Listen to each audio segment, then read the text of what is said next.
Hi, I'm Drew. And I'm John. This episode and every future episode is for all the horror hounds out there, and the smokers too, who want to expand their knowledge of the genre and have a good time. Today we have a special guest with us, Frank Farel, who you listeners know as the producer of Spookies as well as Street Trash. He's also the guy in Street Trash who gets his dick cut off and thrown around. Frank's going to spill his guts to us in an exclusive interview. Spookies has had a resurgence as of late due to the Blu-ray release by Vinegar Syndrome, and we can't wait to hear what Frank has to say about it. All that and more on today's episode of High on Horror.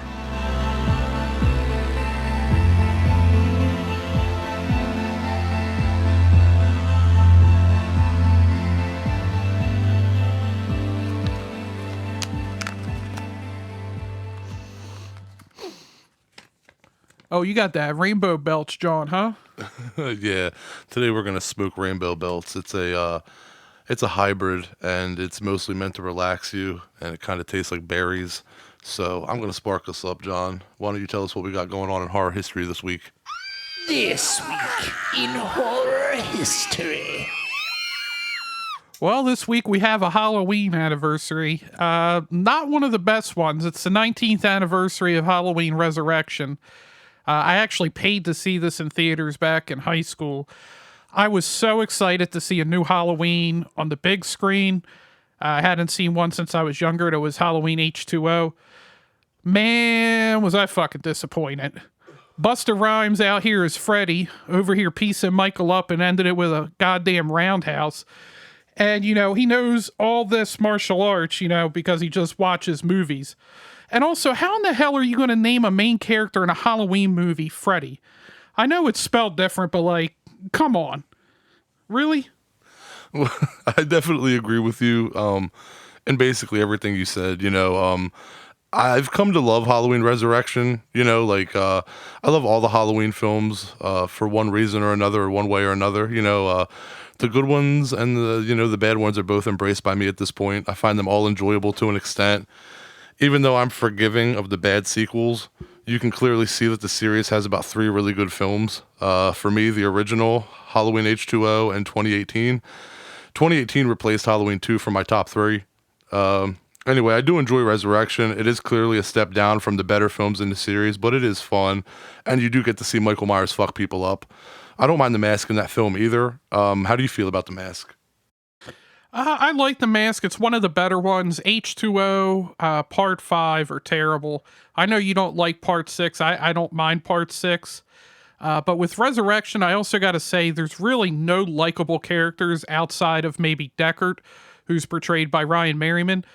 And the only thing is he's not in the house, so there's never any concern for his safety, and he's about the only likable character, so that seemed wasted.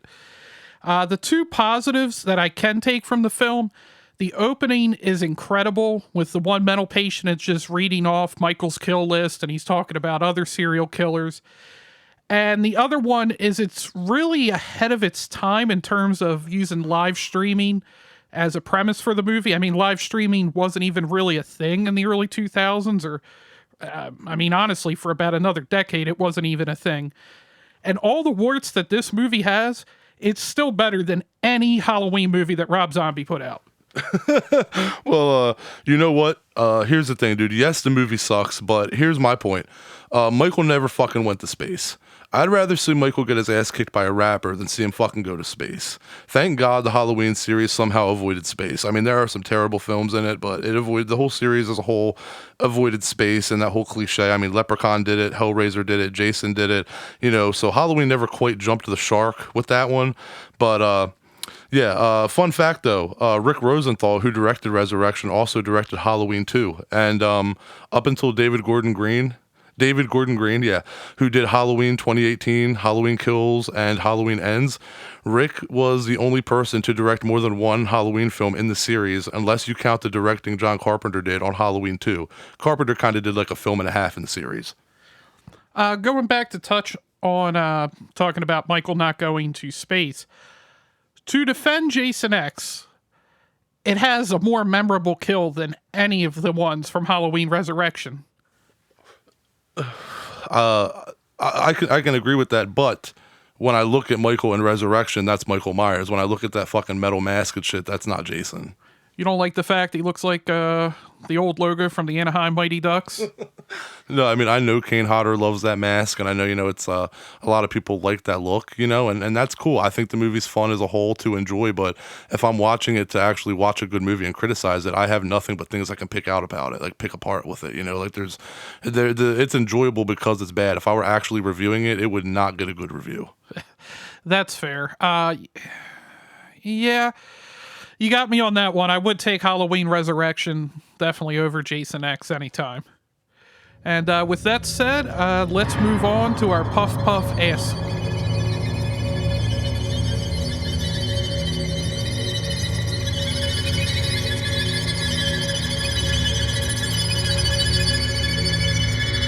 Yo, man. Puff, puff, pass. All right, our first question comes from Joe in Wilmington, Delaware. Hey, what's up, Joe? It's pretty cool having a Delaware guy write in. I'm from Newcastle. Okay, Joe wants to know, I know you guys primarily focus on horror films, but what are some of your favorite horror novels? Great question, Joe. I read a lot. Horror books can vary so much. You have H.P. Lovecraft, who hardly goes into specific detail, and you have Stephen King, who goes into almost too much detail. Some of his books are so detail-oriented that it can be a bit boring, but Stephen King is king as far as I'm concerned. My favorite novel by him is It, and Christine is a close second, but besides him, I'm a huge Clive Barker fan. His Books of Blood series is fantastic. The short story Dread, to this day, is my favorite short story. I remember when I first read it, that I made my sister and my wife read it immediately. That was one of the most, if not the most, well-crafted short stories I have ever read. And the ending is so profound. Also, I'm a big fan of Joe Hill. Horns is probably my favorite book of all time, honestly. That book is amazing. And I actually just finished The Amityville Horror by Jay Anson, and it scared the shit out of me. It was more the wording than the content. The simplicity of how it's worded, that's what crept under my skin. I highly recommend it. John, what's your thoughts? Here, first I'll pass you that. I haven't read too many horror novels. I've read some Edgar Allan Poe stuff, which I was a fan of. I've read maybe half of it. I read the Freddy vs. Jason novelization, and I mean, it was pretty much just a movie with more of Freddy's backstory, if I'm remembering that correctly. But not necessarily books. I have read the Child's Play comic books back when I was at middle school.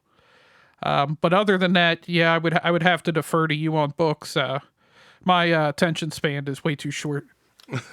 Well, it's funny you said that you read for the Freddy vs. Jason novelization because I read the Alien vs. Predator novelization, and it was basically the movie in a book with a lot of a few details added in that weren't really necessary, and I'm kind of glad they kept them out of the movie.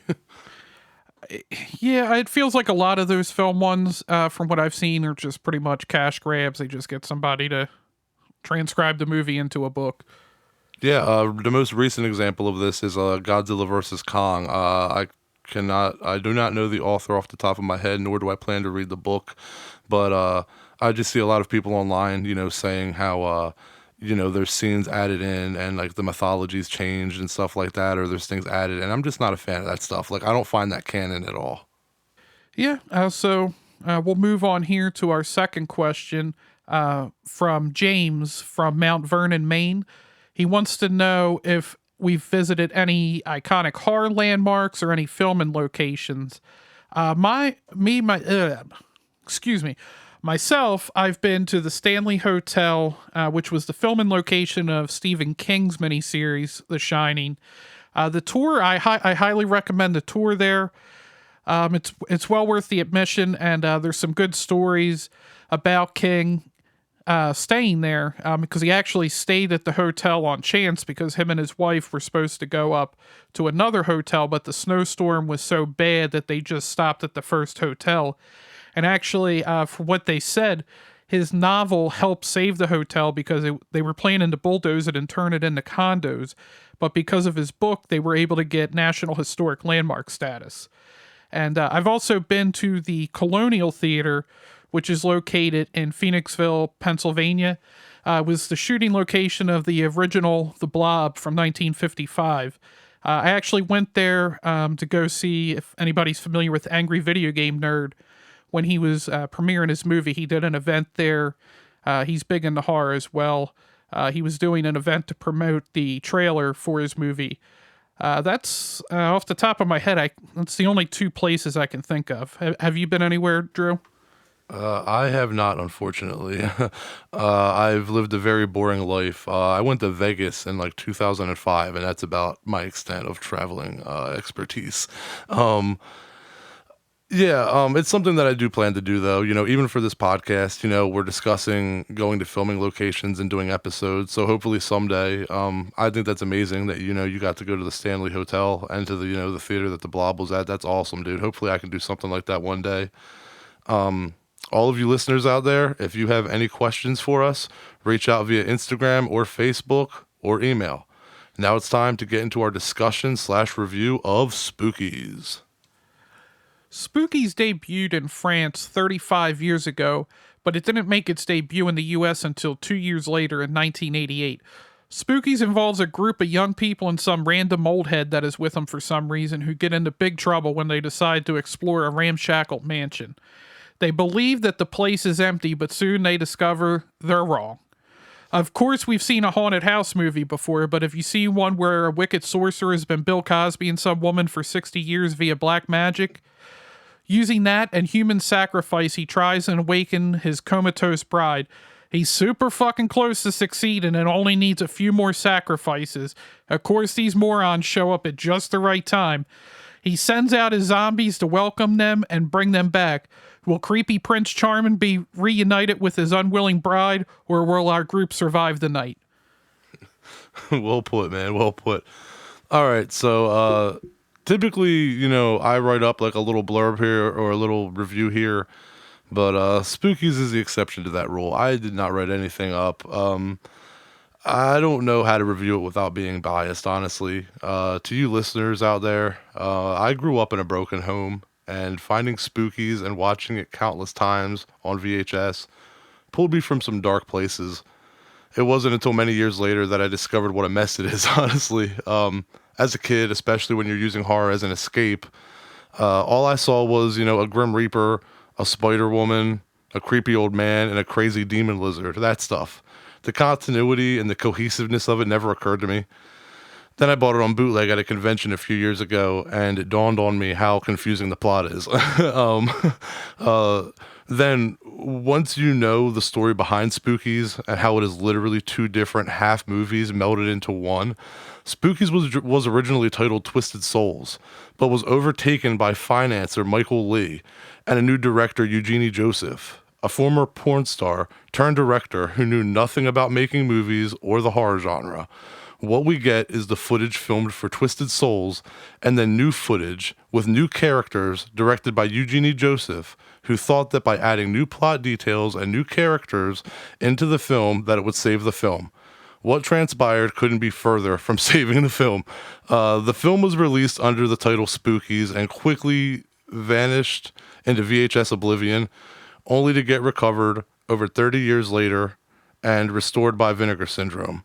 For all of you listening out there who do not know, Vinegar Syndrome is a physical media company, and they are badass. They find the obscure films that have been lost and that people have been looking for, and they give them the special edition treatment on Blu-ray and 4K. I highly recommend that you check out Vinegar Syndrome. Yeah, you were talking about some of the characters that were at it. Are you saying you're not a fan of the werecat with a hook hand who has like an Aaron Carter haircut? The werecat that just runs around the whole movie just jiggling doorknobs? Nah, not a fan. Yeah, there's a lot of door opening in this movie for some reason, a lot of door handles. And you could definitely tell once you know that it's two different movies. Our sorcerer wasn't even in the Twisted Souls movie. He's just added in. There's no interaction between the characters. Genie made a lot of bad decisions on this movie. There's the random kid who's having a birthday party and he's talking to some stranger in the woods, and he goes in to have this birthday party and it's just half inflated balloons. None of them even have helium. There's nobody Taped there. upside down to the ceiling. Yeah, they're upside down. They're like, it's terrible. Well, yeah, it's the whole thing with Eugenie Joseph taking over the film. It just it really makes you think. Like what the film would have been had the original crew. Brandon Faulkner and Frank Farel and all those guys, had they had the chance to actually make the movie that they wanted to make. I don't think that we'd be sitting here talking about it. But I mean, for some reason, 30 plus years later, here we still are talking about it. Like it had its resurgence and now it's the thing. And it's like Spookies kind of, it's popular because it's like that bad movie that's like just, it's popular because it's bad, and I totally understand that. But yeah, in regards to the like what you were saying about Creon the old man, my biggest question, let me add to what you were saying about the shit that just does not make sense. Where was the attic he's staying at? The whole movie, he's in this fucking isolated ass attic, just talking to his like son and the little fucking werecat dude, in his little pirate shirt. And like he's like playing chess and shit, and it's like, where is all this happening at? Because they walk through every room of the house in the film. There is no freaking room. There is no room where this old man is doing all this. So it's like, what an obvious way to just show the audience. It's just so half-assed. Like how nobody would believe that. Nobody with their right mind is going to believe that Creon is in the fucking house like that. Like it's obviously shot separately. Yeah, I totally agree. And some of the effects from Twisted Souls, the creature effects were good. But you can tell that they just took the raw footage and there was no editing done on it. I have to say, this is the only movie I've ever seen the Grim Reaper thrown off of a roof and then he explodes when he hits the ground. I mean, the Grim Reaper is badass looking, but yeah, his demise is like, what the fuck? Like, there was someone who reviewed it. God, I wish I had like screenshotted it back then, but someone reviewed it and said that like they will never experience the joy and the terror of like how bad it is, like of seeing the Grim Reaper falling off the roof. Like they were sad because they're like, now that I've seen it one time, I can never re-experience that again. And I kind of understand that. Like when you first see it, there's like this, what the fuck? Like what the hell just happened? And then you think about it, you're just like, it's comical, but at the same time, it's kind of badass. Yeah, and, one of the other demons, the Spider Lady, it's really a shame that we didn't get to see, as they mentioned on the documentary, there was more forms of her transforming in between of what we get as the final product. And it's just a shame that we didn't get that in the movie. Yeah, I agree. And, the thing is, like, those guys worked so hard and they were just given such shitty conditions. And, Michael Lee, the Vipco owner, he was just on them. And I'm not trying to bad talk Michael Lee. I don't know him personally, but for you, listeners listening, if you have the Blu-ray or are thinking about getting it, I highly recommend that you get it. The documentary, The Unmaking of Spookies, just really tells you everything that you need to know. Me and John really couldn't say it any better than what you're going to hear there. And they were just the crew was just, they had a chance, but they were just getting pushed on, and the back of their necks just getting breathed on the whole time, and things, constant tension on set, and things just fell apart, and it's a shame. And what transpired is a movie that a lot of them are not proud of, and that's really a shame because those guys were a good team, and they put a lot of work into this. So I'm really looking forward into hearing what Frank's going to say with us. I'm interested to hear what Frank's going to say. Yeah, and one last thing to add that we didn't get to is the Ouija board that they use in the movie. It's their own design, and I believe it was in the documentary. They mentioned that they did that because they didn't want to get in trouble for using the actual Ouija copyright board. issue. Yeah, it was. They changed it up so they wouldn't get hit with a copyright lawsuit. Yeah, and with that, I think we'll move on to Burn and Learn. Oh. Burn and learn. Okay, real quick, for those of you who watch Spookies or who are going to watch Spookies, go to the part towards the end. I wish I had a timestamp for you. I do not. Go to the part towards the end where, you see the witch. You'll see the effects guy, off to the side, holding the witch up, making her move. You got to check that out. All right. Michael Lee, owner of Vipco, the VHS company, wanted to make a haunted house movie with a PG rating. He reached out to director Brendan Faulkner and Frank Farel and crew to make it for him. That's how Twisted Souls got started. Michael Lee also said he specifically did not want zombies in the film, but once Genie took over the film, he was okay with not only zombies, but apparently terrible looking zombies. Michael Lee also wanted to originally title the film Bowleruptor. The entire film, both Twisted Souls footage and the Spookies footage, was filmed at the John Jay Estate. He was the first Supreme Court Justice of the United States. Celia Duran, the art director, had to wake up 3 hours before the rest of the cast and crew so that she could set up the gravestones in front of the estate. The Muckmen were not originally supposed to fart. Those farts were added by Brian O'Hara post-production because he wanted to make the Muckmen funny. The Snake Demon was Ray Harryhausen inspired. Michael reached out to Twisted Souls cast and tried to get them to return with Genie behind the camera, but they all declined. Celia Duran refused to give Michael Lee the props from Twisted Souls to use in the Spookies footage. And now it's time to get into our interview with Spookies producer Frank Farel.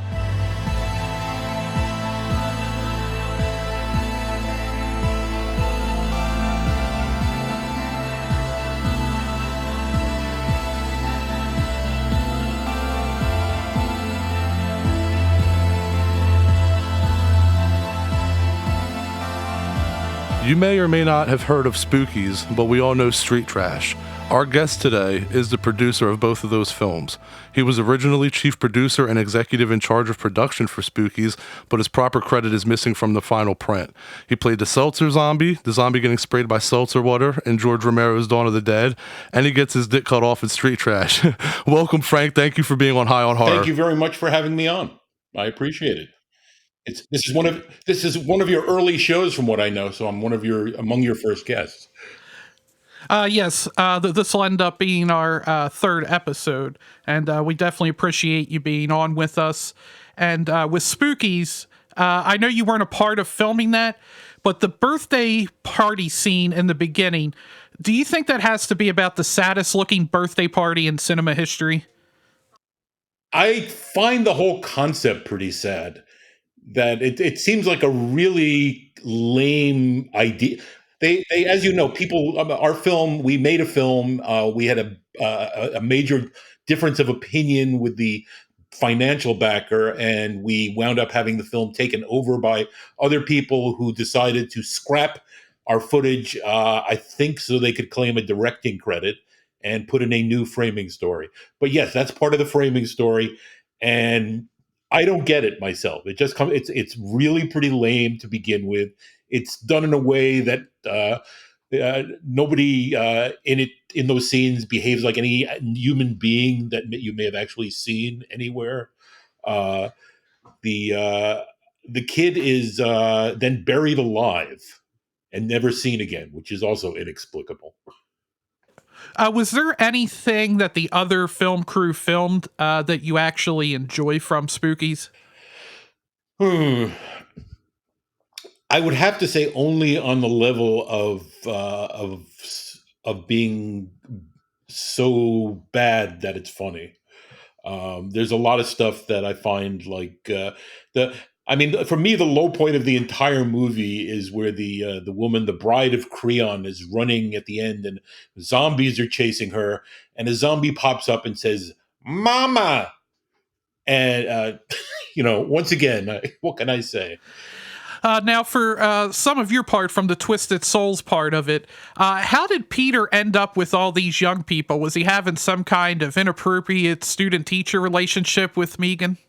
Oh, you mean why do we have this older character? That was the idea, that we had these younger people. First of all, none of them are teenagers. Don't for a second think they're teenagers. They're all in their 20s. The word teenagers is nowhere in the script or in the movie. So, but that's just, it's such an established convention that almost every review says teenagers.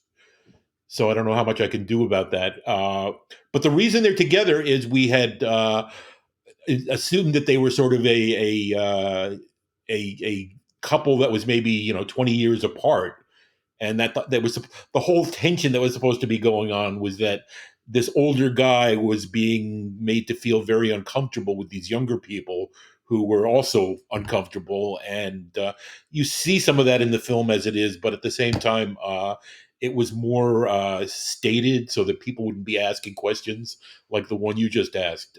You'd have some idea of why this was going on. And the reason, to tell the truth, we were originally ordered to cast all teenagers, and we didn't want to do that. And the older actor, Peter Dane, was somebody we had worked with before, and we cast him specifically to give the film a little more gravity. Just as generally, I've always found that when there's a film that's just full of teenagers, it's essentially the sort of film you usually make when you're a teenager and you have nobody but your friends to turn to. So I guess we were looking to make it look like, yes, there's actually an adult involved here too. And as it is, the film was recut. A lot of things do not exactly make sense, so people do ask these questions. And with the John Jay estate that they all end up at, Yeah. how was that chosen for filming? Well, to be honest, it was like we were looking at a number of places. There was another mansion that we had looked at for another project a few years earlier in Connecticut, and that would have also been a perfect location. But the great thing about the Jay Estate is it was right in the middle, virtually, between where all of us lived in Westchester County. I lived in Mamaroneck, and then Brendan Faulkner, who was one of the directors, lived in White Plains. The other director, Tom Doran, lived in Portchester. So we were all like within 10 to 20 minutes drive of this location, and it made perfect sense. I mean, it was there. It was not being used for anything. The owner wanted to tear the place down and turn the property into condos. Yeah, I was going to say it's really crazy that he was the first Supreme Court Justice of the United States, and they would want to tear that down. And I was going to ask if they were really charging a lot, but it sounds like he was just really happy for any kind of income he could get from it. We got it for a very good price. I mean, like ridiculously low considering how much movie locations can sometimes go for. And we had the entire estate, not just the mansion, meaning there was the mansion, but there was also a big carriage house, and that's where we had our makeup. We had a machine shop. We had a kitchen that fed the crew. We had a lot of room for production, so it really was quite a bargain in that sense. But at the same time, what was going on was the owner was looking to sell the property or get build condos there. And the city and the state said, well, this is of historical importance, and they did everything they could to block that. In fact, when we wanted to shoot, they attempted to really we had to go to a couple of sessions of the town council to get permission to go ahead with the project, because they were worried about what we might do to the house. And ultimately, what happened, ironically, is that the house was declared a national landmark. And that only happened, I think, because of the attention that was drawn to it around that time and afterwards, after we shot the movie there. Was there a lot of pushback from the town, or was it just a small group that had a problem with the movie being filmed? It was what you'd expect. It was like suspicious, and who are these people? Who are these outsiders? What do they think they're going to do? Plus, if you're making a movie, it can be a $5 movie and people immediately think Hollywood and that you've got all this money and that you'll have no respect for them. And with the production, the best part, I think, came out is a lot of the demon designs. Did you have a personal favorite demon design? My favorite of the monsters and my favorite monster scene, especially as the current version stands, which was not our original edit, would be the Spider Woman. That was probably in our original cut of the movie. That scene was maybe twice as long, maybe a little more. It had a lot more effects shots in it. It was a much more, I think, satisfying scene. And for me, that worked as a scene. And as I said, and I thought the makeup design, the monster design, was creative and original.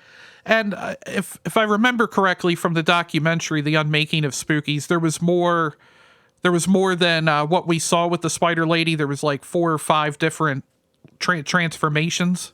There were more. There were more than appeared in the final cut of the film, including a full body spider that I was a great thing just to have on the set, and it looked great on film. And I have no explanation as to why someone would cut it out. And with the Grim Reaper that comes to life, can you think of any other movie where the Grim Reaper explodes after falling off of a roof? Now, I have a question about this. Why did people make such a big deal about the fact that the Grim Reaper, a fictional, non-real character who's basically a symbol of death, why can't the Grim Reaper explode? Well, I don't think we've seen it anywhere else. But I mean, I guess if he is the Grim Reaper, he does have a lot of different possibilities. Right. But the thing to really consider is that's not the actual Grim Reaper, if there were a Grim Reaper. That is a statue of the Grim Reaper that comes to life. So you can't really claim it is the Grim Reaper. That's fair, but I guess you could counter with how many statues actually do explode when falling off a roof. In that manner, I mean, they definitely explode and separate, but maybe not with the sparks. Yeah, I all I can tell you is we needed to. We had the fight up there. We needed to do something with the Grim Reaper. That's what we came up with at the time. We in the explosion shot, if you look at it carefully, it's in slow motion, and there's a big piece of jagged metal that shoots out and almost hits the camera. So I guess we got our money's worth. But yeah, it just amuses me that that's something people always ask about. And also with the unmaking of Spookies, you mentioned that everybody got a blanket party, including yourself. Are you able to share any details of what happened with your blanket party? Yeah, nothing exceptional. I mean, do you know what a blanket party really is? I guess if you saw the documentary, you got some idea. But it was basically like a hazing ritual, almost like you'd see at a fraternity, but it's military in origin. And essentially, it would mean that you would the blanket part of it is that they would take like a blanket, like a sound blanket used to pad rooms for echoes for when you're recording sound for film. And people would, get around and everybody would grab part of the blanket and then they'd throw you on it and they'd like toss you up in the air repeatedly. But that was just the start of things. They would then do anything they could to torture you, pour stuff on you. I remember getting like tossed into a bin that was used to haul equipment around and being wheeled around the house and spun around. And of course they make sure you're incredibly drunk. That's a prerequisite. And despite all the problems with the production and how everything went down, trying to make Twisted Souls, do you find any enjoyment that the movie has a cult following 30 plus years later? Oh, right now the movie and the rediscovery of it has given me a new way to go career wise. Meaning people have been very, very kind and people, as I've discovered, all over the world apparently love Spookies and can't thank me enough for having made it. And I'm very touched by that, and it's finally it's a feeling of satisfaction over something that for me and my partners was a sort of a blight on our careers, because this was not the film we made. I think it's a much lesser film than the film that we made. And because we did not know how to explain its rather strange way of trying to tell a story, it was a very difficult thing to show to someone and say, "Oh, here's my work." It's never a good thing when you have to make excuses for the work you're showing people. So it was just bad news for us at the time and for years afterwards. And the fact that apparently I can't tell you how many times I've been told it's an 80s classic, and that never would have occurred to me until fairly recently. Well, yeah, Frank, I've talked to you before, on Facebook, and I've told you before how much Spookies means to me. I experienced it at a young age, so it was like the things that that I saw about it when I first watched it. I was escaping the World War II going on in my living room. I was hiding in my sister's room watching VHS tapes, and all I saw was like the monsters. So I Right. understand the appeal that people have towards it. Like maybe they're like my age, they grew up and all they saw was a monster film. But as you get older, you start to kind of realize, oh shit, like this thing's kind of like glued together left and right. You know what I mean? Well, yeah, because as an adult, you expect a story of some sort that makes sense. As a kid, you can just sort of, I think it's easier to just flow with, oh, there's monsters, there's this, there's that. It's easier. You're not demanding that it makes sense. But I think a lot of adults who appreciate the good slash bad type of movie and who love horror movies, I think you're willing to like put up with a lot sometimes because you get other satisfactions from films of this sort. Excuse me, my cat is parading around here. Well, one of the things that really bothers me now that I'm revisiting Spookies all these years later, and I'm able to point out the difference between the Twisted Souls footage and the Spookies footage is that when Carol's possessed and she's all Evil Dead looking, Right. she's like talking, but I guess Eugenie and Michael Lee and those guys they put Creon's voice over hers, so like you can see that she is not saying what Creon is saying. Do Right. you remember like the gist of Carol's dialogue in the original print, like in the original version, like what she was originally supposed to say? I don't. I mean, I've got the script around somewhere. I don't remember the specifics of what she said. Um, it really. I mean, what she was essentially doing was using the Ouija board to evoke each of these demons with the intent of collecting the souls of the people in the house. Right. And yeah, and as you obviously understand, the character Creon was inserted, and then he was the one collecting the souls all of a sudden. Um, yeah, I would have to say it's nothing I can remember in terms of any exact words. All right. Well, in regards to Creon, when Vinegar Syndrome released the Blu-ray, I saw that there was like a gathering that they did, like a little get-together, where you guys were signing autographs, and actor Felix Ward was there. Was that the first time that you guys had crossed paths? And what was that like? Was he like funny? Like, was he like lighthearted about the movie, or was he kind of like on your terms? Where Wait, now as far as I know, Felix Ward was not there. oh, he wasn't. I swear I thought I saw him in a picture. I don't know where you got that information, but Felix Ward was not there. I've never met him. Spookies, as far as I know, is the only film he has a credit on. He literally, I mean, I'm guessing he may not have even been an actor. It may have just been some guy that they had available. Okay, got you. Yeah, I swear I thought that I saw. I'm gonna have to go back and find the picture because I swear I thought that I saw him, but I'll take your word on it. Obviously, he looked old in the film, so me picturing him what he looks like without the makeup is probably like I probably thought he was someone else. But Believe me, if it turns out that Creon was secretly at the if it turns out that Creon was secretly at that sort of opening event for when they released the Spookies Blu-ray, that will be a sensation. The fans will love that.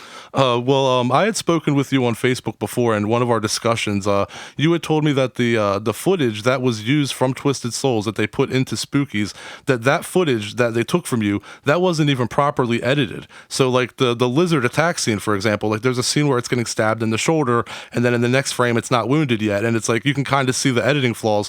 And I'm like, so like that footage wasn't put together in any way yet, and they overtook it and then just basically edited all the footage, right?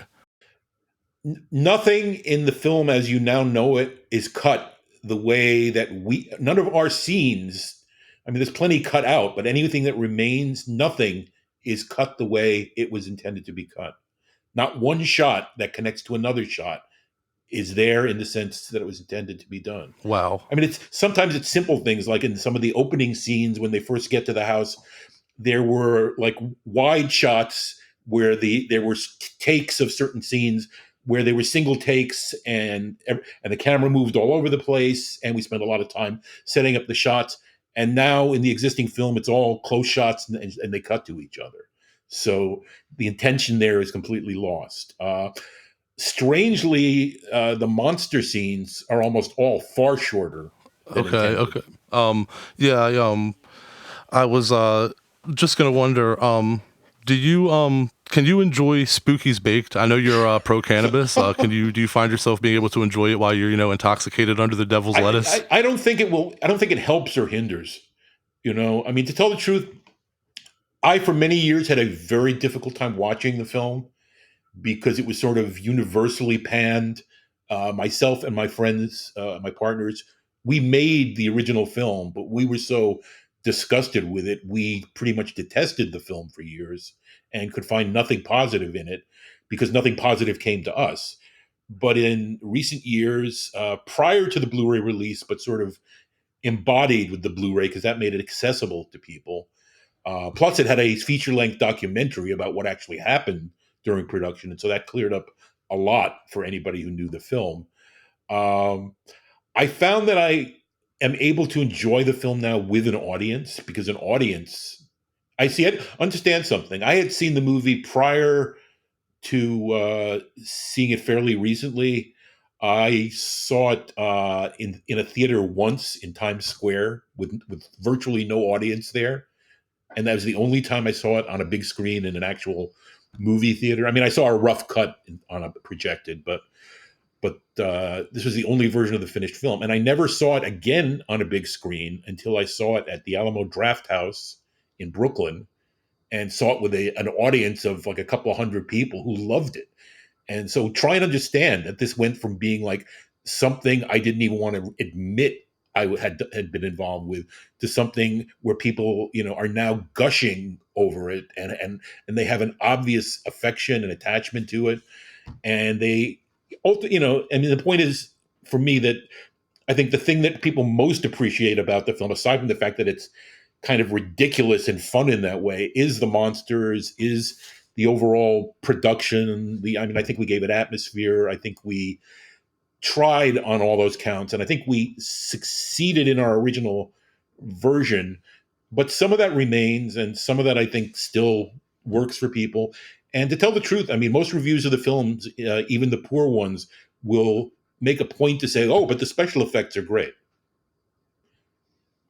and we knew that. Yeah, that's awesome. I'm glad that you can find some sort of like resolution after all these years of having it sit in your heart and soul in turmoil to finally be able to like appreciate it in some way, or at least have a fan base that you can appreciate who appreciates it.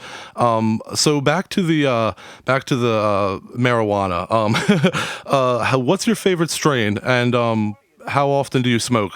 Um, I smoke fairly regularly, maybe every day, every other day. It depends. I mean, I generally will smoke a little bit at times. Sometimes I just do it to relax. Other times it might be to just, for creative reasons that I just sort of want to look at things with a fresh head, so to speak. I prefer probably sativa strains if I'm working, and I prefer indica strains if I just want to like blitz out and not have to be really too worried about anything. Although I mean, although I have to admit, I got some weed recently from my dealer that was far stronger than I realized, and I have to cut back on it. I think. Um, yeah. So do you vape at all? I have, yeah, and I do when it's possible. As you may be aware, here in New York State, they just started to legalize stuff, and in about a year from now, they will have recreational THC available in all kinds of forms, which they don't now. And I have sample products from like the other states where the stuff's been around for years, and some of those products may be my favorite form of consumption. It's just there doesn't have to be a lot of smoking. It's very pure, very utterly pleasant. um, I think the whole scene here in terms of what people do will change. So yes, I have vaped. Okay, well, yeah. I actually, yeah, I've just started vaping myself the last couple of months, and I found myself I like more of like the actual like weed tasting oils more than like the fruity ones, so I definitely recommend, checking out vaping. It's like, it doesn't stink, it's something that you can just kind of do. I'm a big Right. fan of vaping. So that was why I asked. And especially with you, living in New York and with it being legalized, your doors are about to be wide open for some good shit. With Spookies and street trash on your resume, you have to be a fan of the genre. Yes, I am. What was like? Can you name some recent horror films or directors that have stood out to you, like in the recent years, like Hereditary, anything like that that's like stood out to you as a horror fan that's made you like a big fan in the genre again? I mean, to tell the truth, a lot of the stuff I don't necessarily go after or even like look at stuff that is within mainstream awareness as the stuff that I am most attracted to. I'm more interested in interesting indie films that are sort of just do something different and then satisfy me in some way. I like a lot of horror from overseas, from Asia, from Europe. You know, I guess I would say, I try to be really wide open. I mean, a lot of people, you get to a certain age and it's like, oh, everything now sucks. Not like when I used to make and watch movies back in the 80s or the 90s or whatever it may be. But I'm usually interested. I want to, every time I see a film, I want the director to like blow me away. I want to be amazed. I want to be impressed. I want something a little different. My biggest problem with most modern horror films is simply that everything is sort of postmodern horror. And this may have been true since the 90s, in that almost like I don't know, at least 80% of what's made is referential to previous films. Either in terms of genre or just a plot device or whatever. I mean, it's hard to believe the slasher film, which is they're all pretty much the same, very basic premise with variations, has gone on, to spawn at this point probably hundreds of thousands of movies. Yeah, I agree. I think that a lot of horror films are just derivative of other horror films. That's one of the things that, especially with slashers, they're all just like so derivative of one another. It's really a hard thing to come up with a fresh idea. I agree with you. I think a lot of indie films are trying to do that, and that's taking the spotlight from Hollywood. While you're getting countless Conjuring sequels, you've got people out there doing the right thing and keeping it real for the people that appreciate the actual art of motion pictures and not just want to cash in on the commercialism of it. But I have a theory that I want to run by you real quick before John closes you out here. Viper. I think that Viper is in the barrels that kills the muckmen. I know that usually it's wine kept in barrels. I know that. But Viper was melting motherfuckers down in street trash when they drank it. And these muckmen, they get fucking melted down. They get fucked up when this stuff hits them. So is it possible maybe in some alternate world, That's highly possible, except that street trash. Right, but bear in mind, street trash was made after Spookies. I mean, anything is possible, but that's something I'll have to keep that in mind. That's like something to think about. And I understand you were working on writing Spookies too. We're not calling it that, but that's essentially what it is. I'm writing something that's sort of, keep in mind, we made Spookies. It was a story that we were just looking to make a film. We had scripts already that we wanted to do. We got connected to someone with money, but they had a specific kind of film they wanted us to make. And so we went along with that. We tried to get as much of our own creativity into it as we could, but we still had a very narrow range. I mean, we were told to basically make a ripoff of The Evil Dead. And we had a list of things that it had to include. The monsters were our ideas. I mean, the original designs and concepts and things. We hired most of the cast and crew. We hired the effects people. So, I mean, all that was stuff we had a certain amount of control over. Pardon me. Remind me what the question was. I got slightly on here. Do you remember what you just asked me? Oh, I was just asking. I was just asking about you were currently working on writing a sequel to it. Oh, I'm sorry. Yes, what I was building up to there was simply that. Yes, I'm writing something. My partner and dear friend Tom Doran, who was one of the directors of Spookies, passed away just a few years ago. And we had at that time discussed, because there was a growing awareness and there was an interest in Spookies before the Blu-ray came out. And we thought, well, gee, if we want to do a film now, the easiest thing to raise money for would likely be a sequel to Spookies, just because people have some idea of what it is. So we talked about it, and he wrote like a few pages for an idea that I thought was great. And then we never talked about it again. And that was like 7 or 8 years ago. And so when the Blu-ray on Spookies turned out to be a hit, and that people suddenly had this awareness of the film they never had before, I took that basic story and I'm like halfway through a screenplay right now. But what it is, it's really our answer. It's our response to what Spookies became, or what it is.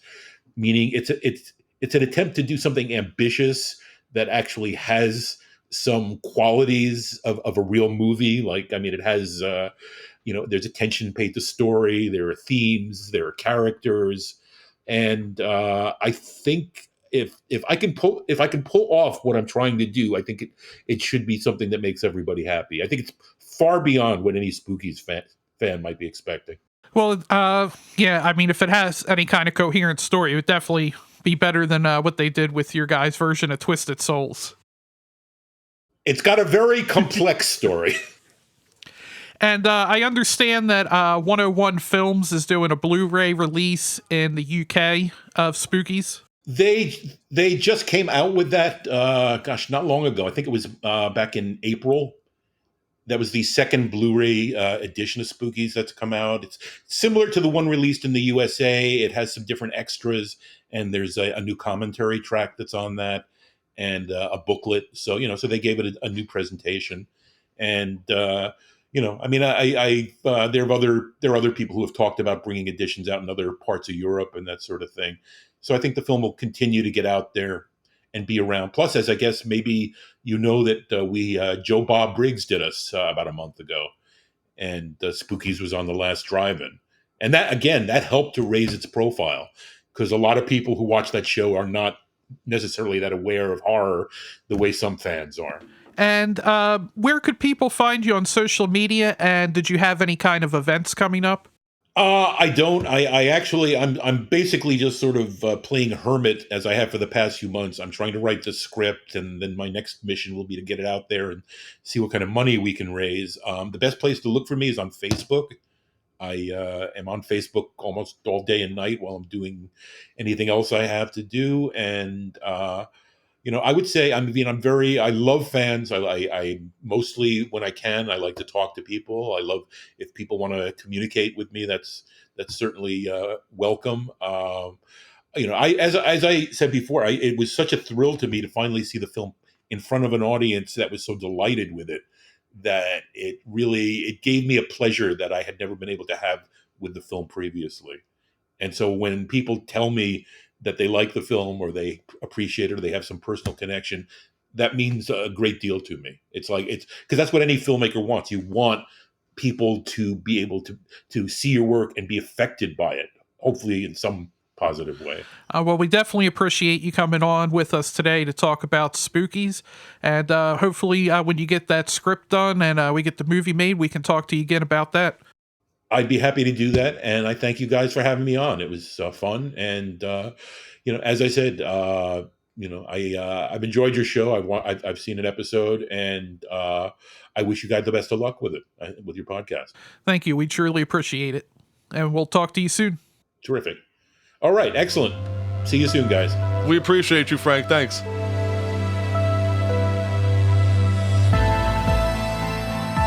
Thanks to all the horror hounds and smokers out there. Thank you for tuning in. Thanks again to Frank Farel for joining us this week. And I have to agree with Frank. I too like indica strains when I'm trying to get blitzed out of my mind and melt into my couch. It's also awesome to know that after all these years, Frank finds some solace in the following Spookies has obtained. And tune in next week where we speak with the director of the Malevolence trilogy, Stephen Mena. And again, you can follow us online on Facebook and Instagram at High on Horror 420, Twitter at High_horror, And you can also reach us via email at highonhorror420@gmail.com. And that'll about wrap her up for this week. Catch yous later. Bye, guys.